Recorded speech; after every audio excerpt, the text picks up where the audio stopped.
If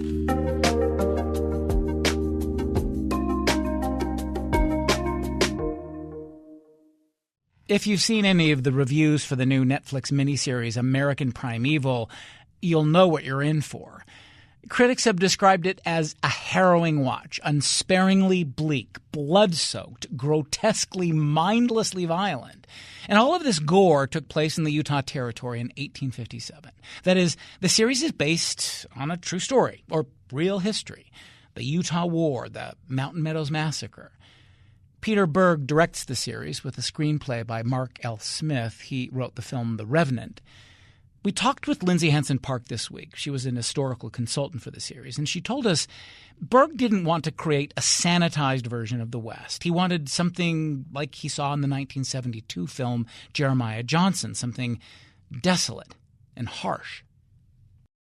Peter Berg has been interested in the stories of the frontier for a long time, Mark L. Smith as well.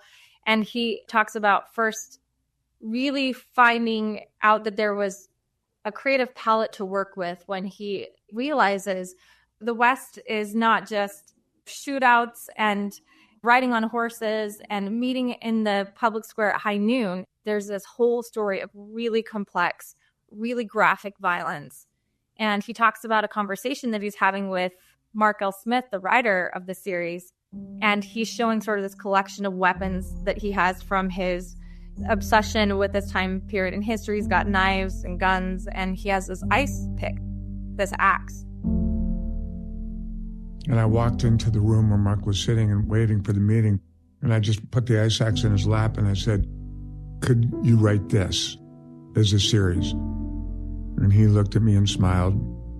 "Yes, I can."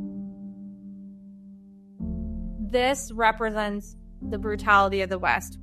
What do we do with it?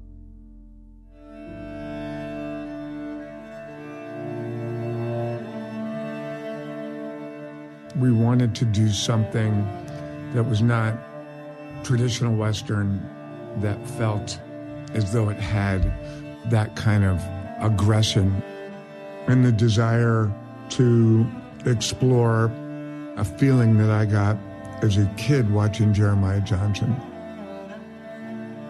They both come to an interest in Mormon history through frontier history. Mountain Men, Jim Bridger, of course, The Revenant. And if you get into those histories, you can't escape Mormon history.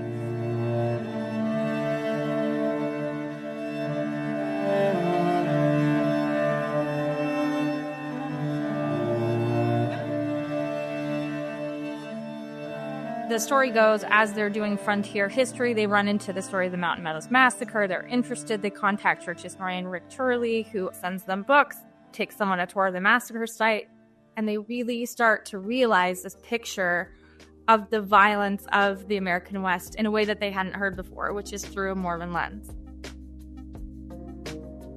I've grown up on Westerns my entire life. John Wayne, Louis Amour books, and it's full of these exciting Western epics and iconic characters, but you hardly ever hear about Mormons. But Mormons were such a huge part of the American West. And so to finally see them starting to be included in the narrative of the West, as they should be, is really exciting. And I think that Peter Berg found that.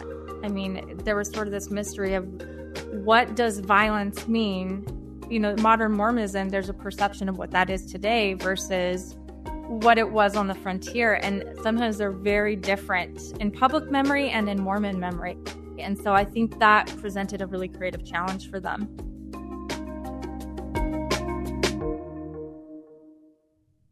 This is Radio West. I'm Doug Fabrizio. Okay, so American Primeval is about the violence of the Western frontier. But another challenge for the filmmakers must have been getting the history right, because some say they didn't. They compressed about 15 years of actual history into 2 weeks, but most of the criticism is how the portrayals in the series are one-dimensional and misrepresent Latter-day Saints and their leaders like Brigham Young as violent fanatics. Now, we're not going to adjudicate the particular points of accuracy on the show today, but it did seem worth asking whether any of this really matters. Lindsay Hansen-Park talked to us about her work as a consultant for American Primeval. But she also worked on another Netflix series that showed the violence in Mormonism, Under the Banner of Heaven. And she said the two experiences were really different. I had a lot of say in being able to shape the narrative and the story. I got to do a lot of work on the dialogue, not enough work. I wish we would have pulled out some of the Heavenly Fathers, but I got to be on set. I got to be building it and shaping it. I remember working with Tommy Shalami, this incredible director, and I was like the only person, aside from the show creator and the producer, that got to tell Tommy, like, cut, you got that wrong. But this was a little bit of a different experience. So when they brought me on, they had already started filming. They just realized that they needed help. I was brought on by the production designer, Renee Reed. She had done Banner with us. And so we had already created the Mountain Meadows Massacre for that show. And for that show, we had done incredible research. And I'm talking months of research. And so Renee and I had already worked on that. And so when they did the massacre for this series, I actually didn't do hardly any work on this massacre because they had already, used my notes. And Peter Berg has a friendship with the top church massacre historian, Rick Turley.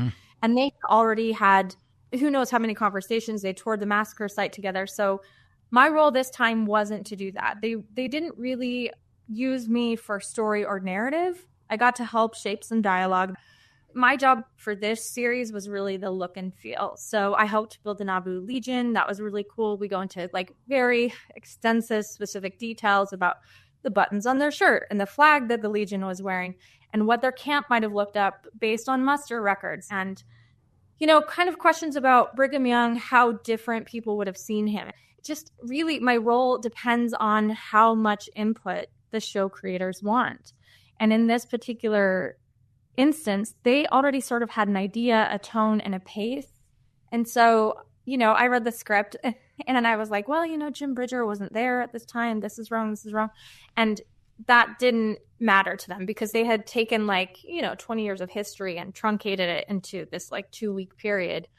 So they weren't really going for a chronology of events. They were going for a look, feel, and essence of the West, if that makes sense. You have said that the creators of American Primeval, Mark Smith, the screenwriter, and Peter Berg, the director, they have crafted, this is how you put it, a brutal fever dream of competing American dreams.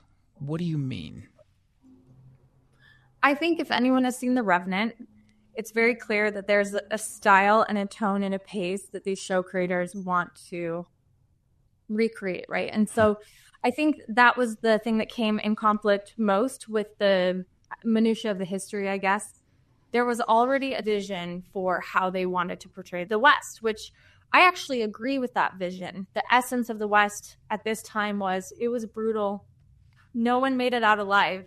It was just a matter of how horrible your death was. Were you going to die by a scorpion bite or be blood atoned by Hickman and his riding gang? And the show really captures that essence. But it also shows sort of the desperation and the scarcity and the violence of colonization. I think the thing that really enthralled me about the script is the brutality of it. The brutality of the West and the frontier was basically every man for himself. And I think that Berg and Smith's vision is really compatible with that idea. Now, how it's portrayed is where we sort of get lost in the details of history.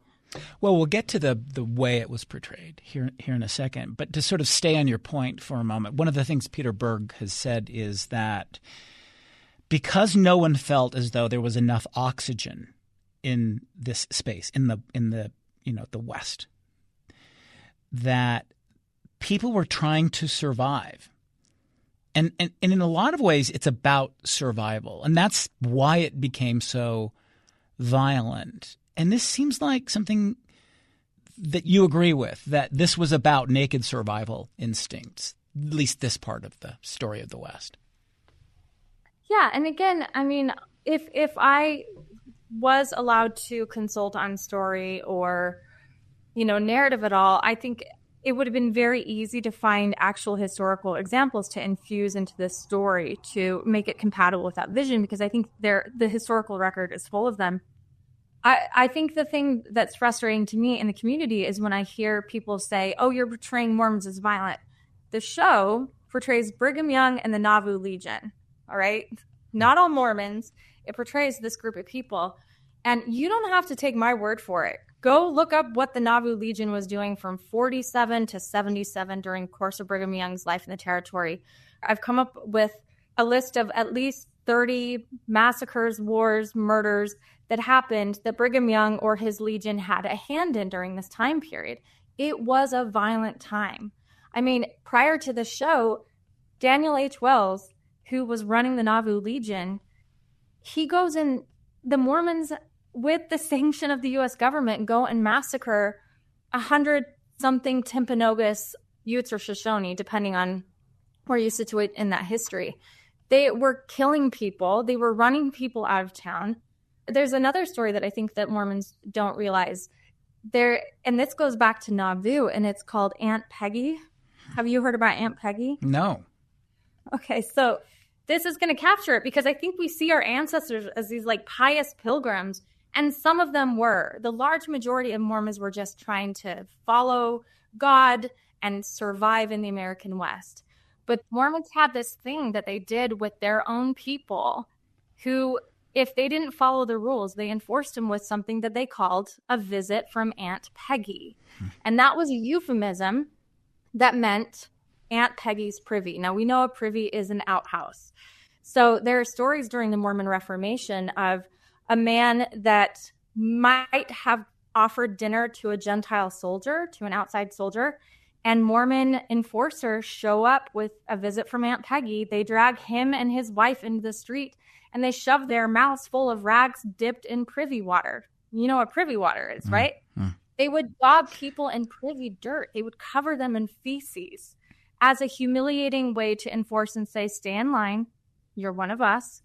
Don't feed the Gentiles. Don't work for them. There was a man who clerked. He was a Mormon man who made the mistake of clerking to get money. You know, he needed money to support himself in the 1850s, and he clerks for a soldier. And Mormon men take him out in dead of night and waterboard him in the Jordan River for 24 hours. Like, this is the climate that we're talking about. Mormon enforcers were harsh. The Mormon police acted like a vigilante force for the leader's interests. You know, people think that this is just like an agenda that people are making up to make the church look bad. But let's look at the church's own newspaper. This is a quote from the Desert News in 1860. They say, quote, "Murder after murder has been committed with impunity within the precincts of Great Salt Lake City, till such occurrences do not seemingly attract much attention." That tells you the landscape of what it was like at this time. And of course, were other things happening too that were fine and good. Mormons were, you know, trying to meet for meetings. They were praying together. They were trying to work together. But the Legion and Brigham Young and his Legion, that was a different story. It was a brutal, brutal time in history. Mormons were starving. They were dealing with droughts and locusts and really harsh winters. So they're already stressed. And prior to 1857, you have the Mormon Reformation, where you've got Brigham Young's counselor, Jedediah Grant, teaching blood atonement over the pulpit, which is this idea that some sins cannot be paid for by Jesus Christ. So you have to shed your own blood through the slitting of your throat. And Mormons today will say that's metaphorical, but not all Mormons back then saw it as metaphorical. And we have instances of people using it. Again, it's just this, I think people just don't understand what it was like to survive in the 1850s in Utah Territory. So you hear this from filmmakers all the time who are trying to do period pieces that involve actual history. Something along the line of what Ridley Scott, the director, said, that he's a filmmaker, not an anthropologist. And Peter Berg, the director of American Primeval, said something kind of like that. He said, "We never said we were making a documentary." Now, is that a cop-out in some way to just say, look, I can do whatever I want. We can take whatever kind of creative license with the basics of the story. And do they get it right? the creators, or right enough, maybe, put it that way? I think it depends on what you're after. And this is what I've had to learn too, because knowing the history, I've been reading the history of Mormonism since I was a little girl almost every day, right? I come from a family of storytellers and pioneer storytellers. That is a different narrative and a different agenda. The thing that I wish our community understood is they are distinct crafts. Filmmaking is a craft and history is a craft. And they each have rules and they have structures and they have values that they prioritize. And there's a lot of compatibility with both crafts, but there are some differences. Both are after truth. They just pursue it in different ways. Now, filmmaking, if you're a good storyteller, you're after the truth of the human spirit, the essence of the human soul, the sort of Joseph Campbell Jungian archetypes of who you are. History is different. It's about getting the chronology as accurate as possible based on the documentary evidence. And so, yeah, when I'm in this history all the time, part of me is like, there's so many good stories to pull from. We could still accomplish the goals of the narrative if you let us in. And I think that it speaks to the need to have more control with consultants who understand this stuff, who are in it every day, to allow them to help shape it. Because I do believe that when that happens, when you bring Mormons in, Latter-day Saints into their own stories, they can offer perspectives that outsiders don't have. Now, that said, I was talking to a friend, Brian Cogman. He's the main writer of Game of Thrones. We're working on a project together. And he reminded me, he was like, dramatists have been playing with historical narratives since Shakespeare. We don't look at Shakespeare's plays about the monarchy and be like, oh my gosh, what a dangerous distortion of the history. Shakespeare was after the lessons that you can learn from, the archetypes of power. And I think that that's the conflict here, is there's a misunderstanding of the distinct crafts and their goals and their aim. And would I like to see more confluence and compatibility? Yes, because I actually think that Mormon history, as it stands on the record, is actually far more interesting than anything that I could ever imagine, that anyone could imagine. Such a richness to pull from, that I hope that more creators start, using more Mormon voices and Mormon historians in a way that is reflective of the stories that we know. And I don't mean like sanitizing it, right? Because we come from when we talk about misrepresentation on film or in narrative, like our community, the LDS community is not great at that. We don't have a good track record at that either. But I do think that there's so much creative potential in these stories. And to me, it's exciting that Mormons are starting to become a part of the narrative of the West, because they absolutely were. But it does matter to some degree, right? I mean, one of the things you have said is that when you get it really wrong, that you can collapse a narrative, that you can erase nuance. So they have to at least hew to some kind of reality. And here's the other question, though, while you're thinking of that.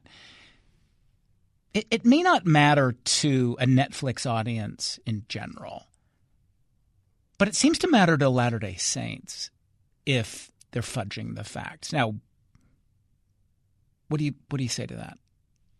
Well, it's tricky, because I think most of the world does not even know what the massacre is. Yeah. Most of the world doesn't even know where Utah is on a map, right? So when you're a creator, you're starting with that. But Mormons, we are a people that we write in our journals and we document our genealogy, and it is very important to us. We recreate our own history in treks. We dress up in the costumes. That is very important to us.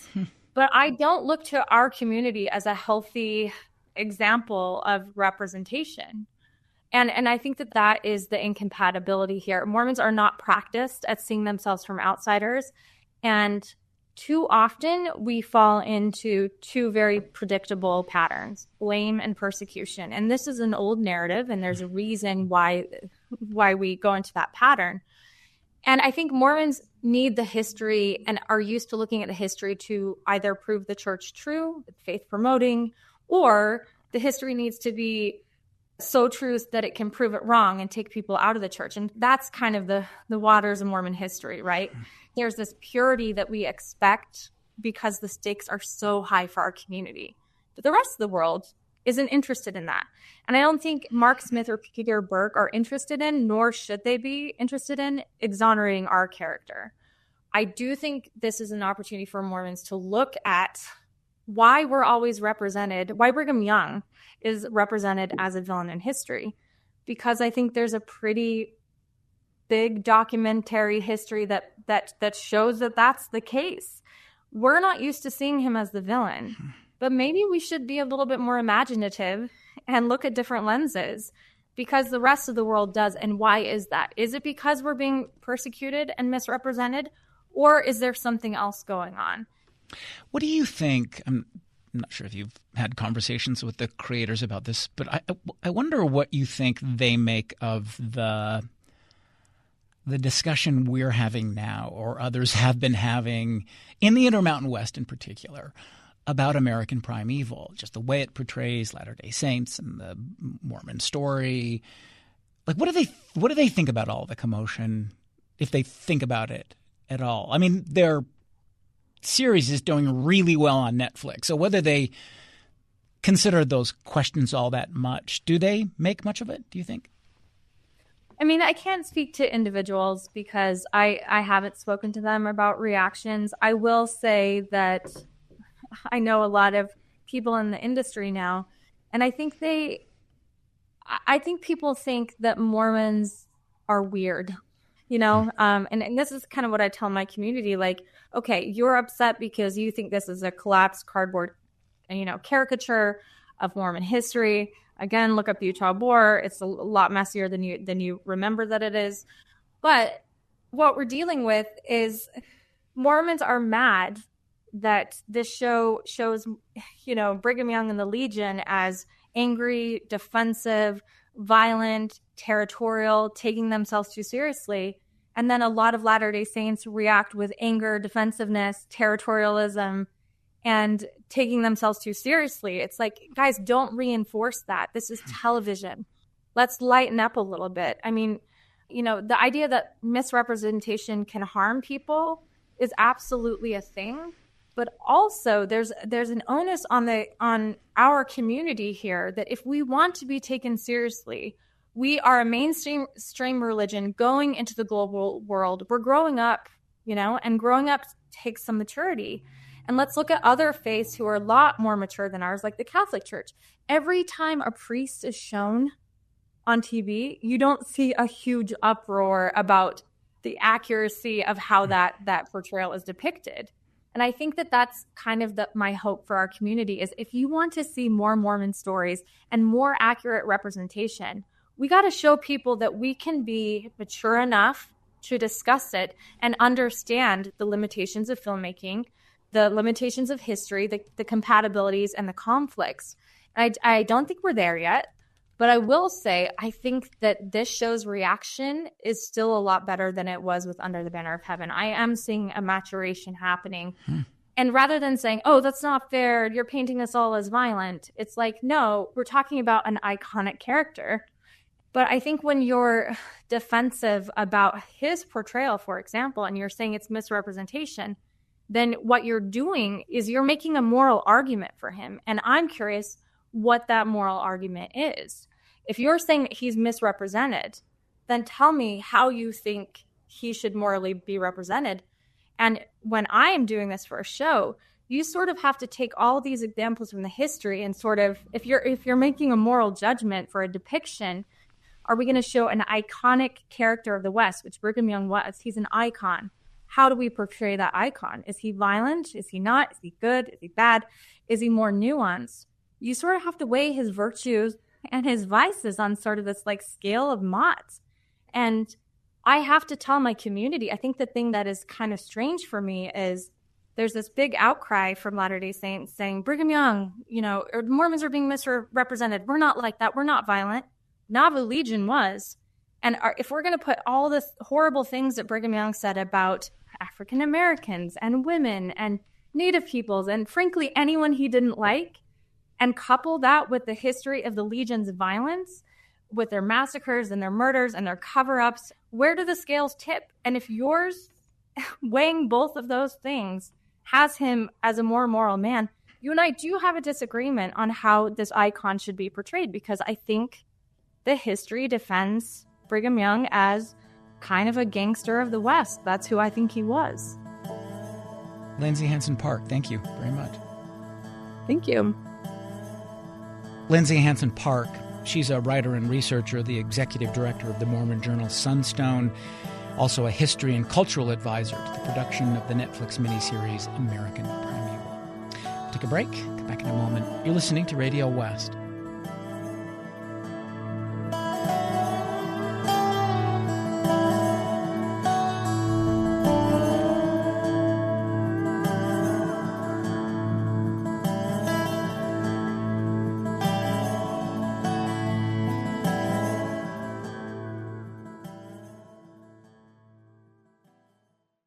This is Radio West. I'm Doug Fabrizio.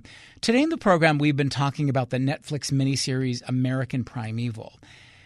It's a Western, sort of. It's set in the Utah Territory in 1857, and the series creators explore how violence, really savage violence, helped shape U.S. history.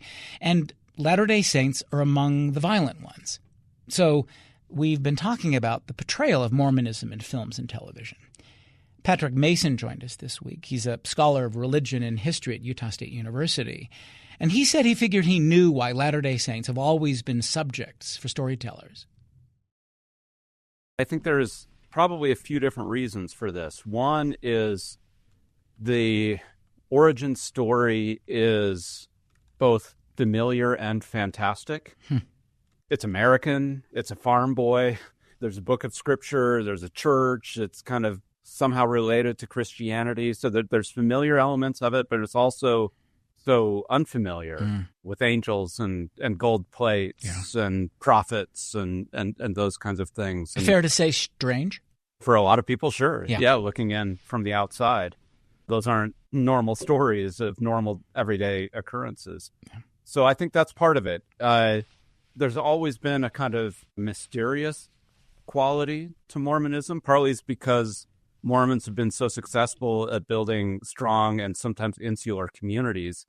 And then you magnify that by there are certain elements of Mormonism that are just literally off limits to the public gaze, especially temple rituals and some things like that. Then you add polygamy, which of course is the most famous thing about Mormonism and its history. There's a luridness to it. I think you combine all of that, and Mormonism has always been something to gaze upon as something that is both close enough to be somewhat recognizable, but distant enough to be strange and exotic.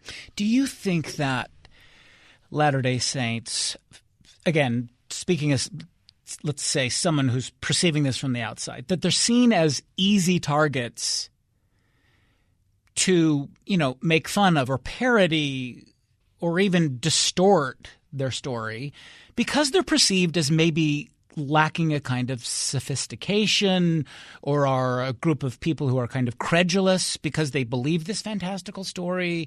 And so they're an easy target to storytellers or even elites. Is there some of that in here for you?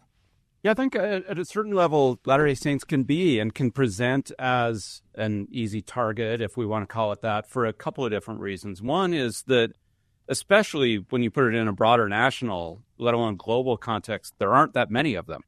So it doesn't hurt you if you're making some kind of media product or, whether it be a book, a movie, a TV show or something like that.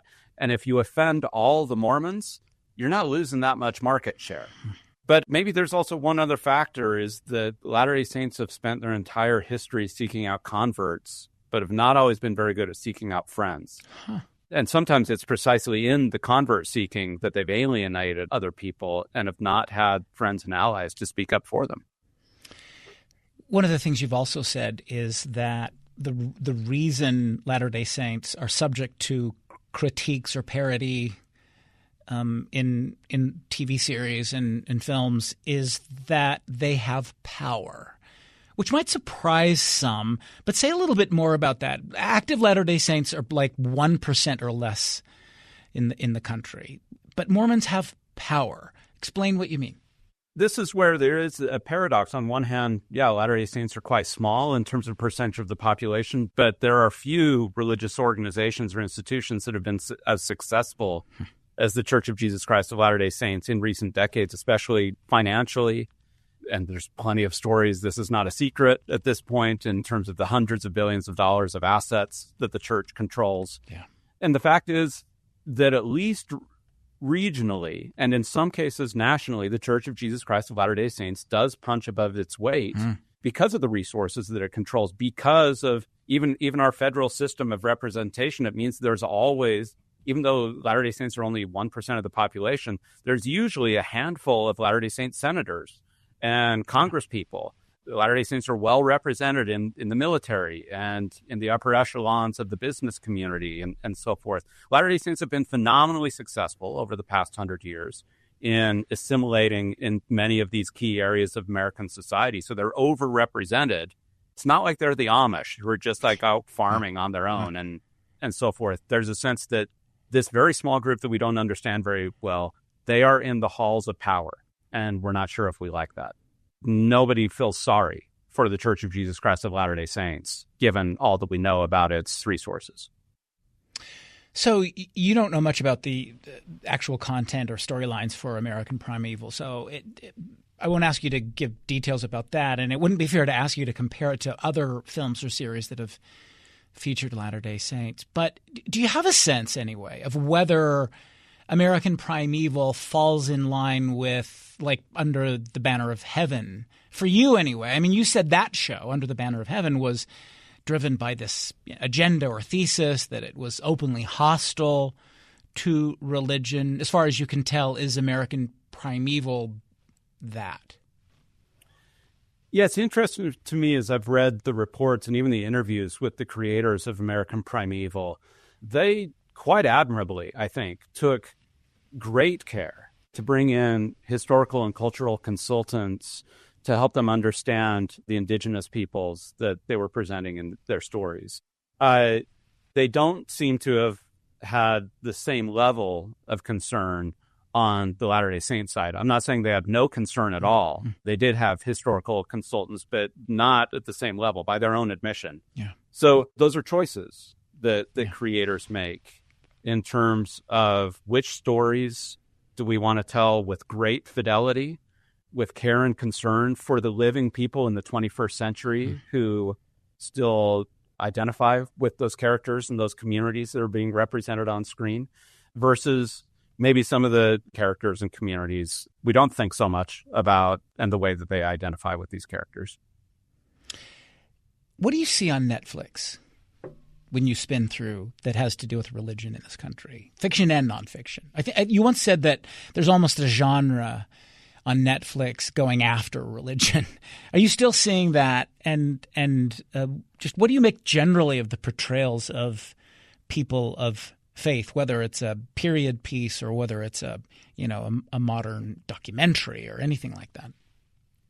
I think it's fair to say that there's a range of things when I look at Netflix or other streaming services in terms of how they approach religion and religiosity, religious characters. What I see oftentimes, there's a one particular subgenre of the heroic exit from the oppressive religion. Those are real and powerful stories. Those are not made up, and I don't think they're necessarily hit pieces. But it is a genre, and I think it tells us something about the heroes that we choose. So I think that's one genre. One is the kind of expose genre, like here's a community that you don't know anything about, and they're mysterious and a bit strange, and they don't track with what we assume your values are, dear viewer. And so we're going to go deep inside this community and tell you all about it.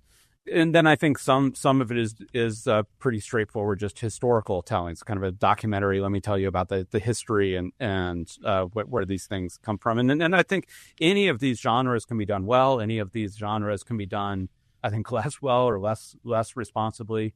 But there are we just continue to see kind of patterns or tropes in terms of the way that religion is oftentimes presented in the mass media. Are Mormons getting a fair shake in that sense? I think it's a mix. You do? You think it's a mix? I do. I see, for instance, a movie like Heretic, and I see it as, first of all, genuine attention to some of the inside details of the culture and the way people dress and talk and think. I also think, for instance, in that movie, my reading of it is that religion wins in the end. And that the message is that this, and it's not unique to Latter-day Saints, but they are kind of a case study there, that a message of care and compassion, even if you can't fully rationalize it or reason it out, that's preferable. So I think I think something like Murder Among the Mormons, I thought was an excellent documentary and showing just the complexity of the Mark Hoffman case and everything that was going on and the church's response to it. Even some of these shows like The Secret Lives of Mormon Housewives, one of the things it shows is complexity within a community. I mean, one way that you can dismiss a community is just by saying they're entirely homogenous, they're all clones of one another, they don't think independently, they just do what their leaders say. Well, that's clearly not going on in The Secret Lives of Mormon Housewives. And so somebody watches that. Now, are those women representative of Mormons or Mormonism? No. But in some ways, that's the point. There is no one representative way of being Mormon. There's lots of ways of being and doing Mormon. So that, even in its own way, I think breaks down some of these kinds of stereotypes. So I think it's a mixed bag. We talked with Lindsay Hansen-Park, and one of the things she said is that she is seeing among Latter-day Saints more of what she described as a kind of maturity about seeing these portrayals in the media, that they're not so thin-skinned maybe. She said that if the LDS community wants to be taken seriously, it's important to be a little more mature about how the faith is portrayed on film and TV. Like there are limitations of filmmaking, like they have to distort the details a little bit to make it a little bit more dramatic. And she thinks that's important for her, she said, fellow Mormons to sort of get with it. And she's seeing a little bit more of that. I wonder, are you seeing that as well? I think so. I think part of that maturity actually started, or the first time I really saw it, was with the response to the Book of Mormon musical. The church's response, I thought, was quite savvy and mature, rather than saying, oh, this is yet another tale of religious persecution and woe is us, and we're going to boycott this thing. They took out ads that said, hey, the book is better, or have you read the book? It's always better. I think that shows a kind of maturity. I think there is a recognition from people when they see some of these series, okay, I recognize that a movie or a TV show, I don't need it to be 100% right. I just need it not to be wrong about the most important things. Patrick Mason, thank you very much. Yeah, thanks, Doug. Patrick Mason, he's a professor of religious studies and history at Utah State University. We'll take another break, come back in a moment. You're listening to Radio West.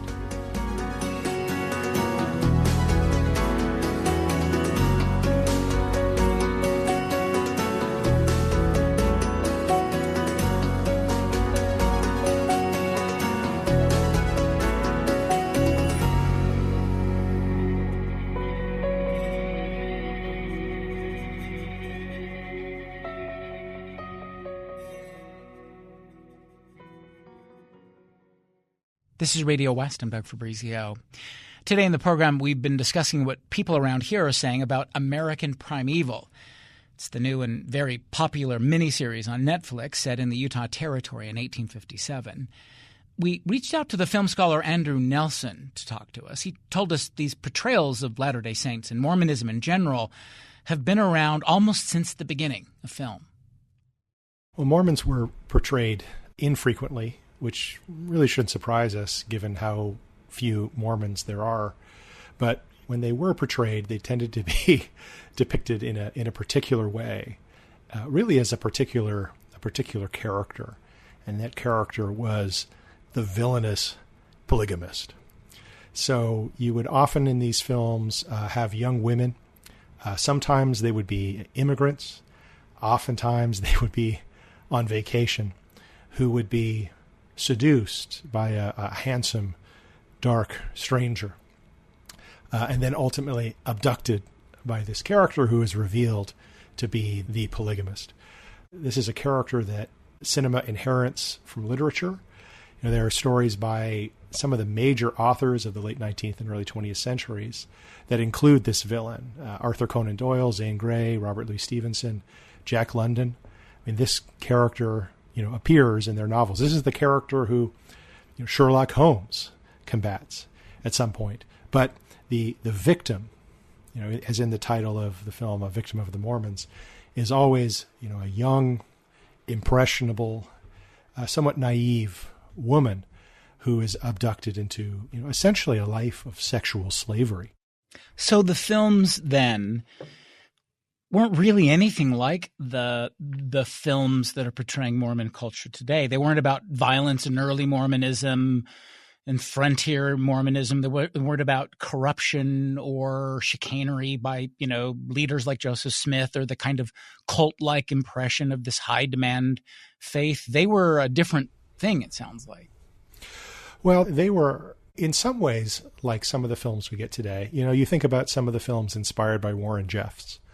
There's a number of documentaries about him and also a fairly terrible TV movie. And, in that sense, in those films, the rapist, polygamist villain is, who's heading a cult is still very much with us. But, that is, I suppose, still today a minor character in the pantheon of Mormon iconography. So there's not, I like how you put this to us. You said there's not really a unified theory of Mormon representation out there. No, I don't think so. I mean, there's been a lot of very good writing about the representation of Mormons in popular culture. And, a number of scholars have made the case that the Mormon is actually somewhat flexible, that it's, Mormonism, in their view, always speaks to something about sex, always something about sex. But a Mormon can be, on the one hand, can represent sexual chastity. But on the other hand, it can mean like a very predatory sexual violence. And then we get, everything in between, bizarre, libidinous, you name it. So the archetype is actually quite flexible in its manifestations, but it usually takes us back to some kind of anxiety or maybe sort of an attraction and repulsion about sex, usually in the form of polygamy. One thing you pointed out is that there were positive portrayals of Latter-day Saints. I mean, and not made by Mormon filmmakers. I mean, John Ford wasn't a Mormon, and he had a decent portrayal of Latter-day Saints. Absolutely. I mean, there are a number of examples in Hollywood history. Again, not a lot of them, which is to be expected. But, Joseph Smith gets the epic Hollywood treatment in 1940. And that film is so well received in Utah that, everyone's given the day off work and school, and it's Joseph Smith Day. John Ford's Wagon Master is a great example, which, is a little cagey when it comes to identifying the actual religion of the pioneers. But it is a very positive portrayal where the film's two heroes, who are kind of two, ne'er-do-well drifter cowboys, end up better people through their association with LDS folk. Okay, so let's step away from the sort of portrayal of Mormons here for a minute. Does historical accuracy matter much at all? And here's the caveat. For an audience. Does it matter for an audience? I certainly know lots of people who, in my, what is really my wheelhouse, the Western, care a great deal about historical accuracy. And, I get emails from these people sometimes who can opine about the saddles and the blankets and the firearms and the hats and so on, so sort of the minutia of history up to, large scale criticisms about how and why particular things happened, usually telling us that, it wasn't like that in real life. But I don't think that the average moviegoer cares that much about historical accuracy. What matters, and this is an important thing to keep in mind with film or maybe any art, isn't so much historical accuracy as verisimilitude, the appearance of being real or true. And of course, what is going to strike a viewer as a believable depiction of the past will change over time. And then, of course, our understanding of the past also is constantly changing. New research is conducted. We find new evidence, new arguments supplant old ones. And, films need to speak to the audiences of their day. I think this has come up in the conversations we've been having about this, that there is a difference between just pure history and just telling a story. And something you said art is not history. It's an interpretation of history. Say more. Yeah, it is. Yeah, no, we often confuse that. I mean, we often look to art to tell us about the past. And, why do we do that? Because it's often more entertaining and digestible. This isn't a new phenomenon. The Iliad, for example, is a story we tell ourselves about the Trojan War. Is it history? I mean, it's debatable how much history is actually in, those ancient epic poems. But we've been doing this for a long time. And there's maybe a sense that, by divorcing events to a certain degree from history, we can maybe arrive at something more like truth. I think art can lead us to truth, but that doesn't necessarily mean it's the same thing as history. But I can hear a very devout, active Latter-day Saint responding to this conversation saying, look, guys, this sounds really good in the abstract, but the way this is let's take, of course, American Primeval, the way Brigham Young, say, is portrayed is not fair to the real lives lived by those characters. He wasn't that bloodthirsty character, or the Nauvoo Legion. They weren't these incredibly violent people. They went home and loved their families, and they went to church and all of those things. So in that sense, it's not fair. Like, how do you respond to that? I understand and sympathize with that frustration. It's difficult to see, your beliefs criticized or mocked. And it's also, challenging to see, history portrayed in ways that are wrong. And I have this experience, not to that degree, but, oftentimes where I'll hear someone say something about, Western movies or Western history or American cinema that I know is just wrong. Mm-hmm. And it's wrong in ways that are bad because they, reinforce stereotypes or kind of rote narratives that we've told each other over the years. So I have a little bit of insight into that frustration. But what I would say, and I have said to people of faith, is that this is fair game, because what does it say about your faith if it can't withstand scrutiny or mockery? And in terms of any Christian faith, we need to remember that Jesus said this would happen. This is what we signed up for. What are you seeing in the portrayals of Mormons today? Because it seems like it's all over the map. Like, there's the villainous polygamist is, maybe it's sort of still there, but it seems quite different now. Or am I off on that? No, I think you're right. I mean, I think that in the 21st century, we have seen a significant shift. So is the villainous polygamist is still with us, and the Mormon supporting characters are probably still with us, but Mormons are often the main character, if not the hero. I don't know if it's too much to trace a lot of this back to one episode of South Park, but you have a fairly, I think, even-handed episode about Mormonism in that particular show, that comes to the ultimate conclusion that at the end of the day, if you love your family and are nice to each other, who are you to criticize people if you aren't espousing those values? Like that's what that episode is about. That gives us the Book of Mormon. We had the HBO series Big Love, again, fascination with polygamy. Same with the reality television show Sister Wives.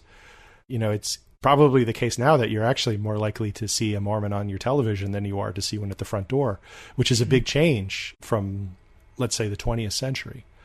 So I think we're moving to something, different and maybe a little more nuanced. And, a good recent example, which, stirred some controversy, is the film Heretic, where the two protagonists are young missionaries.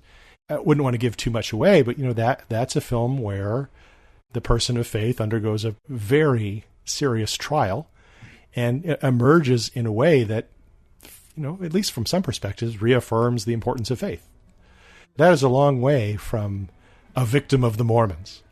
That's progress. Andrew Nelson, thank you very much. My pleasure, as always. That's Andrew Nelson. He's a film scholar and the chief curator at Western Spirit, Scottsdale's Museum of the West. Radio West is a production of KUER. You can subscribe to the show wherever you get your podcasts. We're on YouTube at KUER 90.1, on Instagram at Radio West, and you can email us at radiowest@kuer.org. Our intern is Katrina Cano. The program produced by Benjamin Bombard and Tim Slover. Kerry Watson is our executive producer. I'm Doug Fabrizio.